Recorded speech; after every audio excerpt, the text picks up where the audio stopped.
Centro Universitário Farias Brito, curso de Direito, disciplina Filosofia do Direito, professor Alexandre Carneiro. Bom, finalmente nós chegamos à nossa quarta trilha. Na trilha passada, nós trabalhamos o pensamento jurídico de Marcos Túlio Cícero, cujo eixo da sua reflexão jurídica girava em torno do tema o direito e o governo da República. As pistas mais importantes da análise do pensamento desse autor foram projetadas na nossa trilha número 3. Agora nós estamos na nossa trilha número 4 e é proposta dessa apresentação estabelecer algumas diretrizes acerca do pensamento de 3 autores: Santo Agostinho, Rousseau e Hegel. Bom, acerca dos 3 autores, pelo menos existem 2 grandes áreas de convergências que a gente podia mencionar a título de informação. Em primeiro lugar, os 3 autores se pronunciaram acerca do direito. Produziram uma filosofia jurídica e, nesse aspecto, se estabelece entre os 3 autores uma convergência. A outra convergência interessante é que os 3 autores possuem confessionalidade cristã. Agostinho é conhecidíssimo bispo da igreja. O Rousseau nasce numa família tradicionalmente protestante e se converte ao catolicismo posteriormente. E Hegel, nós temos a confissão protestante. Portanto, há uma proximidade dos 3 autores, além da filosofia do direito produzida pelos 3, em relação à confessionalidade religiosa. Bom, o nosso compromisso, a nossa preocupação seria estabelecer alguns critérios de reflexão, talvez contemplando as questões centrais do pensamento jurídico desses 3 autores. O objetivo das trilhas não é discutir profundamente, ampliadamente, os temas que estamos propondo, mas abrir e vislumbrar janelas temáticas e, ao mesmo tempo, antecipar questões fundamentais para facilitar os nossos estudos e as nossas discussões. Portanto, inicialmente vamos projetar algumas percepções acerca do pensamento de Agostinho. Nós temos um pensador reconhecidamente de vivência cristã, temos um bispo da igreja, um dos nomes aclamados pela doutrina e pela teologia cristã. Agostinho é de 354 a 430 da era cristã, é doutor em eloquência. O seu orientador foi Ambrósio. Ou se você pergunta acerca do eixo do pensamento jurídico de Agostinho, eu afirmaria incontestavelmente que o eixo do pensamento jurídico de Agostinho gira em torno da afirmação do princípio de autoridade da palavra de Deus como fundamento do direito, baseado no fato de que o ser humano é incapaz de uma visão do direito verdadeiro e que este direito verdadeiro residiria única e exclusivamente na perfeita razão de Deus. Nós temos em Agostinho, portanto, a noção de direito transcendental. Se quisermos chegar ao direito, não podemos fazer isso por nós mesmos em função da natureza humana caída, em razão do estado de imperfeição humana. A imperfeição humana não permitiria a conquista do verdadeiro direito. Esta conquista dependeria certamente da dependência da revelação, da comunhão do ser humano com o ser divino, como possibilidade do alcance, da compreensão e da prática do verdadeiro direito. A concepção jurídica no pensamento agostiniano se aproxima bastante da visão proposta no livro do Pentateuco, sobretudo no livro do Êxodo, quando Moisés, líder da nação israelita, desce do Monte Sinai já trazendo uma constituição pronta, uma constituição elaborada, sem a participação do povo, sem a presença do povo, e segundo o livro considerado sagrado pelos cristãos, escrita pelo dedo de Deus. É nesse caminho, é nessa direção que Agostinho vai construir a sua percepção jurídica, compreendendo, como já muito bem falado, a incapacidade humana do verdadeiro direito e a necessidade da comunhão com Deus mediante a revelação como condição de se experimentar, viver e conhecer a verdadeira prática da justiça. Bom, eu diria que nós temos alguns elementos centrais na filosofia jurídica agostiniana. Primeiro elemento central, o direito temporal. O segundo elemento central, a condição humana. O terceiro elemento central, a lei eterna. E, por fim, a justiça. É claro que o pensamento agostiniano é amplo, ele é autor de uma extensa obra, mas nós poderíamos, a priori, estabelecer esses 4 postulados centrais do pensamento filosófico jurídico deste pensador cristão. Ora, o direito temporal é o direito humano, cuja identidade é acessível ao tempo e aos fluxos das mudanças históricas. Não significa dizer que não existam elementos importantes nesse esforço intelectual humano. Não é isso que Agostinho afirmará. No entanto, demonstrará taxativamente a vulnerabilidade dessas concepções jurídicas, portanto, elas não incorporariam a noção que o autor vai levantar acerca do verdadeiro direito, acerca do direito eterno. A percepção da condição humana no pensamento de Agostinho, ela vai seguir uma tradição escriturística, que concebe o homem como ser caído, como ser afastado de Deus, condenado permanentemente à obscuridade, à ignorância e perdido. Essa é a concepção trágica da visão escriturística sobre a condição humana. E é essa a percepção que a teoria jurídica de Agostinho vai se firmar. Isso justifica o que já havia sido dito por nós, que não se pode esperar da condição humana, que é má, a produção de uma ordem jurídica boa, de uma ordem jurídica verdadeira e perfeita. Portanto, a condição humana nada mais é do que uma condição caída na miséria moral e nas trevas da loucura. E o que se poderia esperar de uma condição como essa? Bom, Agostinho proporá, portanto, a lei eterna. Essa não advém da faculdade humana. Essa habita a perfeita razão divina. É importante que nós entendamos que, na perspectiva da orientação da filosofia agostiniana, a despeito do verdadeiro direito concentrar-se na perfeita razão divina, Agostinho não vislumbra a impossibilidade de acesso e de alcance desse estado perfeito e aprimorado de direito. A aproximação e o conhecimento dessa verdade jurídica atemporal depende da comunhão dos indivíduos, dos seres humanos com Deus. E a justiça para Agostinho nada mais é do que julgar conforme a razão, com base na verdade que emanam da perfeição da mente e do espírito do eterno.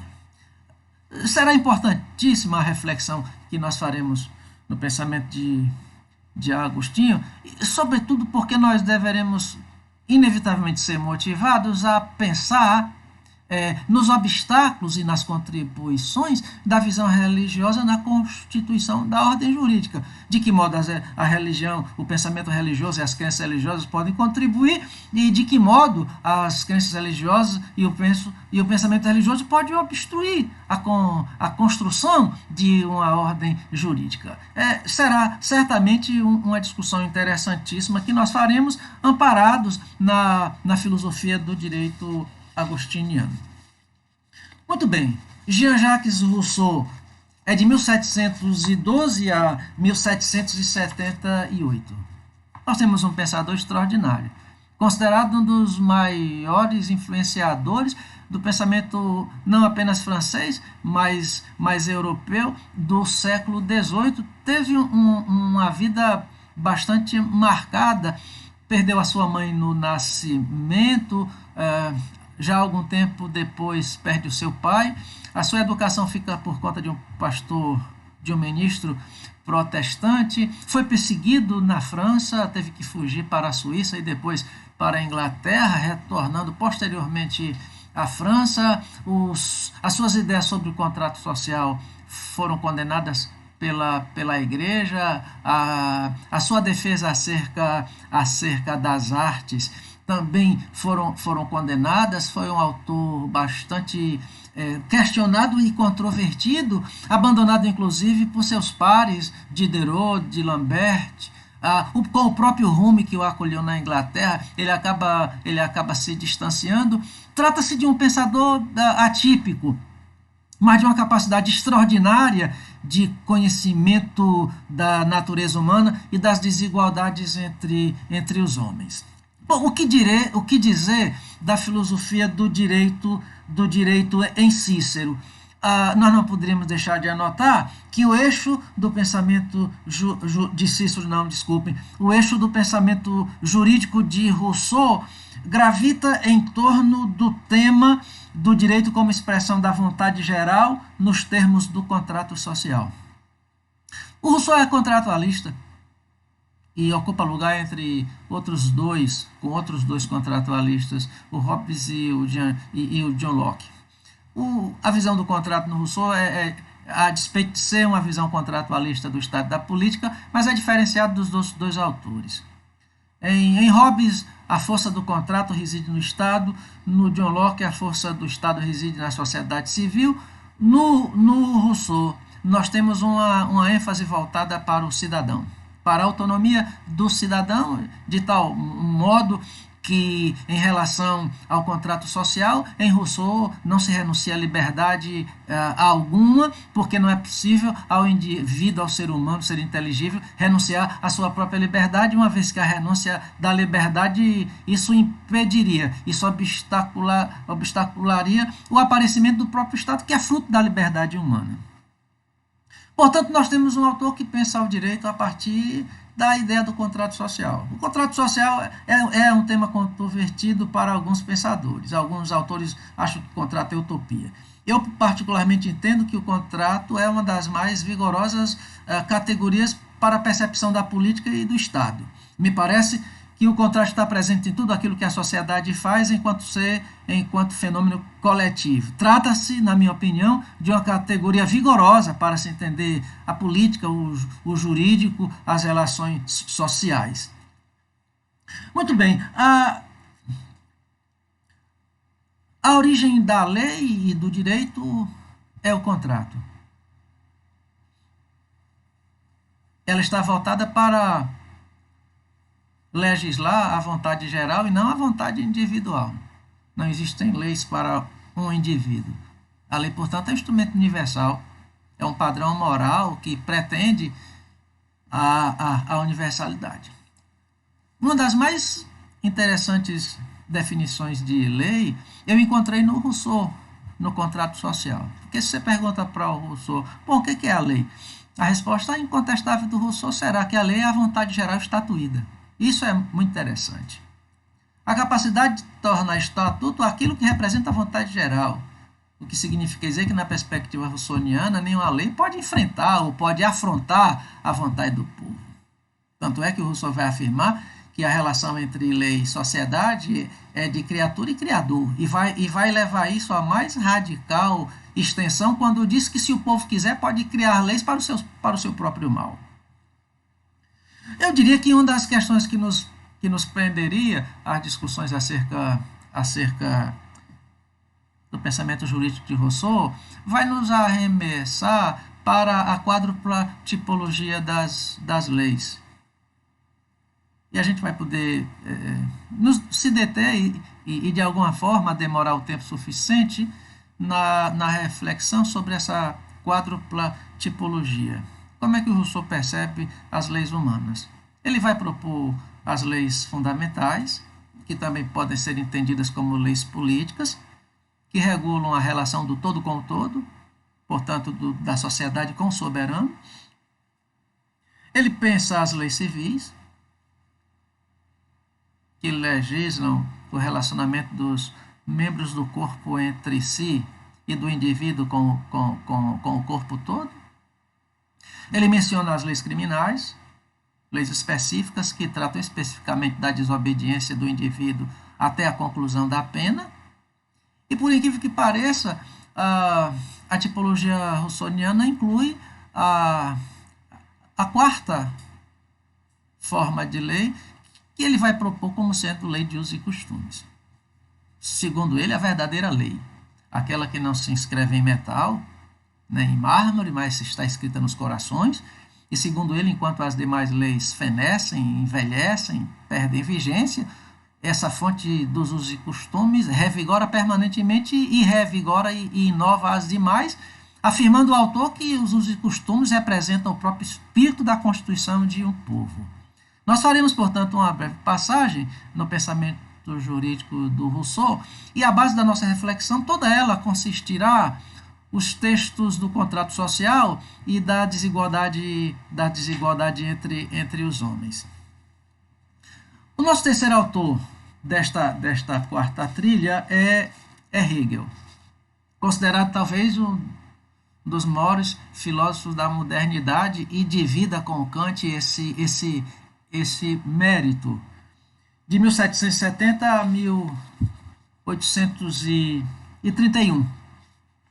A compreensão do direito em Hegel se dá a partir do método dialético, um método filosófico que levanta a pretensão de conhecer a realidade total, entendendo que a realidade total é duplamente constituída por uma tese e por uma síntese. E o conhecimento e a realidade histórica da vida humana assume, portanto, um caráter dialético. É a energia produzida entre a tese e a antítese, entre o ser e o não ser, entre a matéria e o espírito, que produzirão a força necessária e ao movimento humano capaz de gerar e de construir a história das sociedades. Eu tenho sempre destacado nessas trilhas, e vou fazer isso nas minhas apresentações, eu tenho falado sobre o eixo do pensamento jurídico dos autores. Qual seria o eixo do pensamento jurídico do Hegel? Antes de mais nada, as observações e a reflexão que nós faremos no pensamento do Hegel estarão todas findadas nos princípios de filosofia do direito, livro escrito por esse autor. Muito bem, qual o eixo do pensamento jurídico da filosofia hegeliana? E você certamente vai gostar muito do que vai ouvir. O reino do direito é o reino da liberdade. Assim sendo, o Estado e a sociedade consistiriam em construções críticas do indivíduo emancipado. Portanto, a tese do pensamento do autor é que o reino do direito é o reino da liberdade. Isso é muito forte e, ao mesmo tempo, imbatível, uma vez que nós não podemos pensar o direito numa sociedade de homens não livres, de pessoas não livres, de seres humanos não livres, de homens e mulheres não livres. As pessoas não livres, elas não são capazes de viver, de pensar, de praticar o direito. Portanto, o direito é uma questão relacionada inquestionavelmente à liberdade dos indivíduos, uma vez que direito não sobrevive fora de outro contexto que não seja o contexto da liberdade. Fora da liberdade nós poderíamos afirmar que não existiria direito. Bom, eu afirmo para todos vocês que 4 categorias são centrais para que nós nos apropriemos de algum modo satisfatório da filosofia jurídica de Hegel. Quais categorias seriam essas? O pensamento,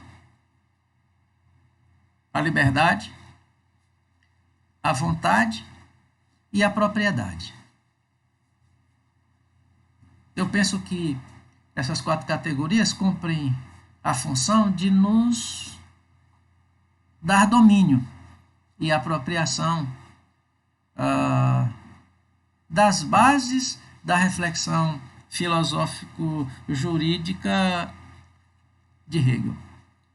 O pensamento é uma faculdade do mundo inteligível, é uma prerrogativa dos seres racionais. É um universo fantástico, inato àqueles que constituem a ordem do mundo racional. É o que diferencia os seres racionais dos demais. A sede da liberdade é a vontade. E para Hegel, pensar a liberdade não se pode pensar só em Estado. É preciso que se pense em Estado e autoconsciência. Mas não se deve limitar a liberdade a Estado e a autoconsciência, porque liberdade também é ação. É uma condição do ser que pensa, porque só o ser que pensa pode ser livre. A tese que o autor vai propor é: como é que eu posso viver a liberdade se eu não sei o que é liberdade, se eu ignoro a liberdade? Ora, uma pessoa que ignora a liberdade pode vivê-la? Essa é uma discussão interessantíssima, a gente vai poder aprofundar isso com mais detalhes dentro do nosso espaço normal e dentro da cronometria normal das nossas aulas. O autor, portanto, vai propor uma liberdade perfeita, que, segundo ele, nada mais seria do que a capacidade de concretizar a vontade no processo de apropriação do objeto. Portanto, se você quer ser livre, a prova da liberdade está na concretização da vontade. Se você não concretiza a vontade pelas mais diversas razões, isso significa dizer que você não é uma pessoa livre. É claro que esse conceito de concretização da vontade está dentro das fronteiras da condição humana. Eu não posso afirmar que não sou livre porque eu não posso voar. Eu não sou livre porque eu não posso me deslocar de um espaço ao outro no tempo. Trata-se, portanto, de concretização da vontade dentro do contexto da própria realidade e natureza humana. Quando Hegel fala da vontade, ele diz que a vontade é um tipo de pensamento, é uma forma de pensamento, e a vontade pode ser universal ou pode ser particular. Na vontade universal, o indivíduo permanece na abstração em relação exclusivamente consigo mesmo e rejeita toda forma particular da história. Na vontade particular, o indivíduo adota partido, toma nome, estuda numa determinada instituição, adere a uma formação, a uma religião, assume uma visão particular de mundo. Essa é a vontade particular.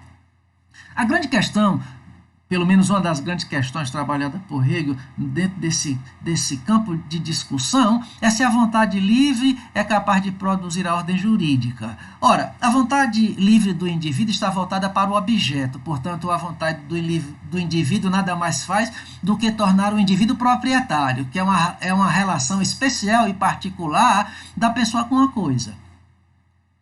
Para que a vontade livre seja capaz de instaurar a ordem jurídica, o Hegel vai propor um processo de purificação da vontade pelo fenômeno da educação.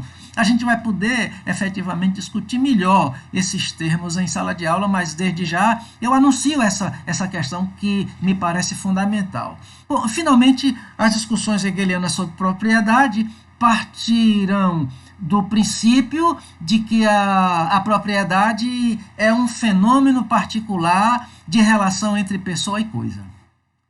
Ou seja, não existe propriedade na relação entre pessoa e pessoa e não existe propriedade na relação entre coisa e coisa.